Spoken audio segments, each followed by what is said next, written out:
Avec le soutien de la Fondation, il nous est possible de faire de la recherche pour faire avancer les connaissances, tant au niveau médical qu'en sciences infirmières, pour toujours donner les meilleurs soins, les meilleurs services à notre clientèle. Et ça, c'est majeur.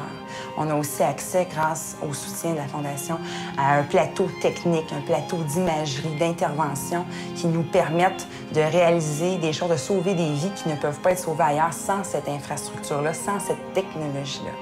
Donc, quand un patient vient à l'Institut, c'est parce que souvent ailleurs, ils n'ont pas toute l'infrastructure, la technologie, l'expertise pour pouvoir faire. On a un centre de 3e et de 4e ligne. Et donc, on est capable de sauver des vies, de changer des vies grâce au soutien de la Fondation, justement.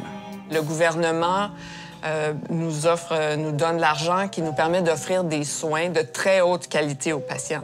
Mais si on veut aller au-delà de ça et avoir une marque au niveau international, notre centre de recherche est reconnu sur la scène mondiale, ça prend des investissements privés, notamment au niveau de la recherche et au niveau de la technologie pour toute la section innovation. Donc, la recherche et l'innovation, ça dépend entièrement des dons qu'on reçoit de la Fondation. C'est des appareils qui sont hautement technologiques, mais qui, évidemment, viennent avec un coût qui est aussi, des fois, vertigineux. Donc, oui, clairement, si on n'avait pas la chance d'avoir des dons à l'enseignement, on ne pourrait pas pousser aussi loin toutes nos méthodes d'apprentissage qu'on essaie d'avoir. Les dons qu'on a eus puis qu'on espère recevoir vont avoir un impact majeur sur comment on forme les résidents, sur la standardisation de l'apprentissage, sur l'optimisation du travail en équipe interdisciplinaire, sur le développement du leadership dans les équipes. Le donateur devient vraiment l'ami du patient en plus d'être l'ami du chirurgien, puisque tous ces éléments-là très